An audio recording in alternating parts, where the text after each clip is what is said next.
नमस्कार मित्रांनो, मी कल्याणी. गणित सोपं करूया या अंतर्गत आपण 1/4 अर्थातच पावभाग आणि 1/2 म्हणजेच अर्धा हे दोन घटक आपण समजून घेतले. तर चला आज आपण 3/4 हा भाग कसा असतो, त्यामध्ये प्रश्न कसे तयार करायचे, त्याचा अर्थ कसा सांगायचा हे समजून घेऊयात. तर माझ्या मित्रांनी कशी तयारी केली आहे हे बघूयात. अपूर्णांक लेखन.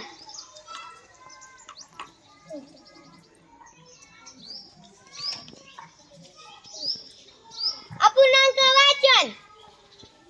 या पूर्णांकाचे वाचन 3/4 किंवा 3/4 असे या पूर्णांकाचे वाचन करतात. अपूर्णांकाचा अर्थ. 3/4 चा अर्थ म्हणजे माझ्याकडे एक पूर्ण खडू होता, त्याचे मी समान 4 भाग केले, म्हणजेच 4 भागांपैकी 3 भाग अर्थातच पाऊण असेही म्हणतात. या पूर्णांकाचे उदाहरण. माझ्याकडे हे 20 रुपये आहे. काल आपण पाहिलं की 20 रुपयाचा 1/4 भाग म्हणजे 5 रुपये व 1/2 म्हणजे 20 रुपयाचा अर्धा भाग म्हणजे 10 रुपये. आज आपण पाहणार 3/4 म्हणजे पाऊण. आता मी माझ्याकडे हे 20 रुपये त्यातले मी त्याचे 4 भाग केले.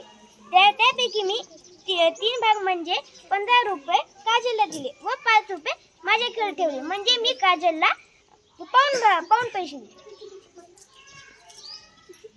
या पूर्णांकावर प्रश्न. मी माझ्या शेतात 100 झाडे लावली, त्यापैकी 100 झाडापैकी 3/4 झाडांना फळे लागली, तर किती झाडांना फळे लागली? या प्रश्नाचे उत्तर.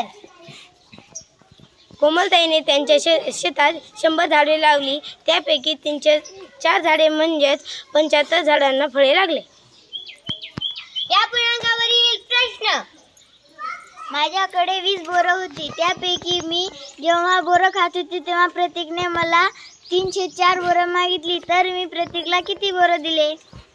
या प्रश्नाचे उत्तर.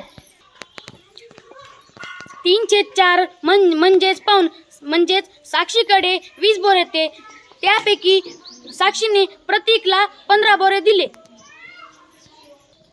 या पूर्णांकावर प्रश्न. आमच्या सरांनी वर्गामध्ये 100 मार्काचा पेपर घेतला, त्यापैकी मी 3/4 प्रश्न सोडवले व राहिलेले प्रश्न मला आले नाही, तर मी एकूण किती प्रश्न सोडवले? प्रतीक्षा सरांनी जे 100 मार्काचा पेपर घेतला होता, त्यापैकी 3/4 भाग म्हणजे पाऊण, म्हणजे 100 पैकी 75. त्याने 75 भाग सोडलं व त्याला 25 प्रश्न आले नाहीत, म्हणजेच 75 प्रश्न त्याने सोडवले असं म्हणावं लागलं आहे की नाही. ओके. या पूर्णांकावर चित्र.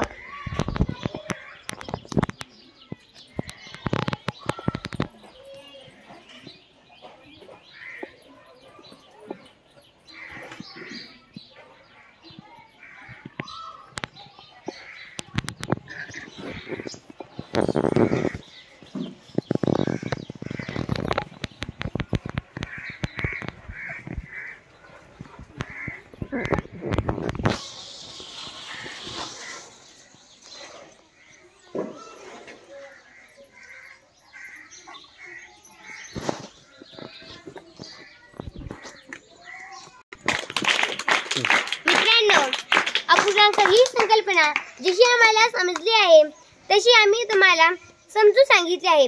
मला असं वाटतं की तुम्हाला सुद्धा ही अपूर्णांकाची संकल्पना समजलीच असेल.